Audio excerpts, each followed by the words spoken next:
Discuss करेंगे जो हमें ये समझने में हेल्प करेंगे कि इन स्कैम्स को आखिर अंजाम कैसे दिया जा रहा है एंड मोस्ट इंपोर्टेंटली ये भी समझेंगे कि आप अपने आप को और अपने परिवार को इन स्कैम से कैसे बचा सकते हो। लेकिन हर बार की तरह शुरू से शुरू करते हैं। साल 2021 में Asian journal of management and commerce नाम की एक जर्नल ने इंडिया में बढ़ते हेल्थ केयर फ्रॉड्स पर एक रिपोर्ट सबमिट की थी। इस रिपोर्ट के अकॉर्डिंग इंडिया में होने वाले 40% हॉस्पिटल स्कैम्स सरकारी अस्पतालों में किए जाते हैं और रिमेनिंग 60% स्कैम्स प्राइवेट अस्पतालों में किए जाते हैं। इस बढ़ते हुए हेल्थ केयर फ्रॉड का एक मेन रीजन है उन लोगों को निशाना बनाना जिन्होंने हेल्थ इंश्योरेंस ले रखा है। ध्यान से समझो कि हॉस्पिटल में एग्जैक्टली होता क्या है। इमेजिन करो एक सिचुएशन है जिसमें इस पर्सन ए के साथ एक पेशेंट है और इसका इलाज करवाने के लिए ये हॉस्पिटल जाते हैं। हॉस्पिटल में रिसेप्शन पे इनसे पूछा जाता है कि इस पेशेंट का हेल्थ इंश्योरेंस है कि नहीं। अगर इस पर्सन ए ने ना बोल दिया तब तो समझ लो कि ये लोग बच गए, लेकिन अगर इस पर्सन ए ने ये बोला कि हाँ इस पेशेंट का हेल्थ इंश्योरेंस है तो समझ जाओ कि इस पेशेंट की वॉट लगने वाली है। अगर आपने गब्बर इज बैक मूवी देखी होगी तो आप ऑलरेडी रिलेट कर पा रहे होंगे कि मैं क्या कहना चाह रहा हूँ, क्योंकि हेल्थ इंश्योरेंस वाले पेशेंट का खर्चा इंश्योरेंस कंपनी को उठाना पड़ता है। इसलिए ऐसे केस में डायग्नोसिस और इलाज के टाइम पेशेंट इतना सोचता ही नहीं है और हॉस्पिटल वाले इस चीज का फायदा उठा लेते हैं। फॉर एग्जाम्पल अगर किसी पेशेंट को पेट में दर्द है तो ना जाने उसे क्या क्या टेस्ट करवाने को बोल देंगे, क्योंकि जितने ज्यादा टेस्ट होंगे हॉस्पिटल वालों के लिए तो उतना ही ज्यादा फायदा है। ज्यादा बिल आएगा इज इक्वल टू ज्यादा पैसा मिलेगा। दिक्कत की बात यह है कि पेशेंट्स भी इस चीज को इस सोच के साथ सीरियसली नहीं लेते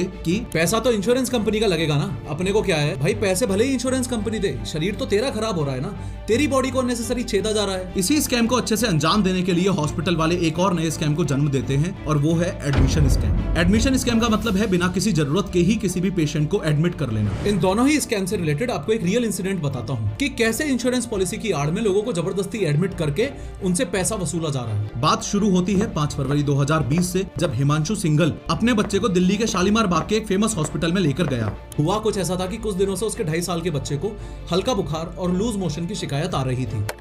रूटीन कंडीशन में एडमिट हुआ, कोई इमरजेंसी सिचुएशन नहीं थी। डॉक्टर ने चेकअप किया और पूछा कि क्या आपके पास मेडिकल इंश्योरेंस है। हिमांशु के हाँ करते ही डॉक्टर ने बच्चे को एडमिट करवाने की सलाह दे दी, जबकि बच्चा कुछ दवाइयों से भी ठीक हो सकता था। खैर बच्चे को तुरंत ही एडमिट किया गया और ब्लड टेस्ट के लिए ले जाया गया। एडमिट करने के बाद हॉस्पिटल वालों ने ये प्लानिंग शुरू कर दी कि कैसे उस बच्चे को ज्यादा से ज्यादा दिन के लिए रोक लिया जाए। इसी प्लानिंग को अंजाम देने के लिए 6 फरवरी को कुछ और टेस्ट भी करवाए गए। प्लानिंग करी कि किस तरह से बच्चे के स्टे को ज्यादा से ज्यादा प्रोलॉन्ग किया जा सके।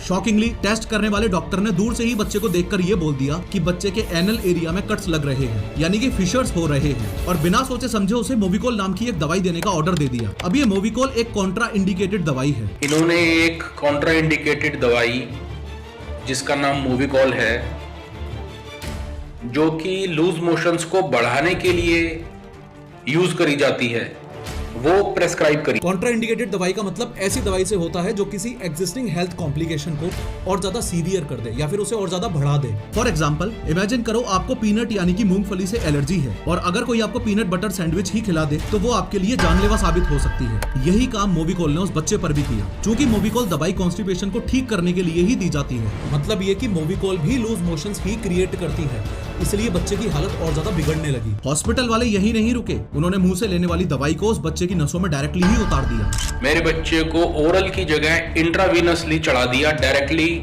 ब्लड स्ट्रीम में। बच्चे के शरीर में पानी की इतनी कमी हो गई कि वो सीवियर शॉक स्टेज में चला गया और उसे तुरंत ही आईसीयू में शिफ्ट करना पड़ गया। कुछ ही टाइम में बच्चे का लीवर ही फेल होने लग गया। अपनी गलती छुपाने के लिए हॉस्पिटल वालों ने हिमांशु सिंघल को उसी हॉस्पिटल की एक दूसरी ब्रांच में ले जाने को कहा। साथ ही हॉस्पिटल वाले उस छोटे से बच्चे का लिवर ट्रांसप्लांट करवाने के लिए प्रेशराइज करने लगे। अनफॉर्चुनेटली एडमिट होने के 4 दिन बाद ही वो 2.5 साल का बच्चा हॉस्पिटल वालों की लालच की वजह से मौत के घाट उतर गया। मोरोवर इस एडमिशन स्कैम की एक ग्राउंड रियलिटी और बताता हूँ। जैसे मान लो आप हॉस्पिटल में थर्सडे के दिन एडमिट हुए। अब ध्यान से इन डेज को समझना। डॉक्टर ने आपको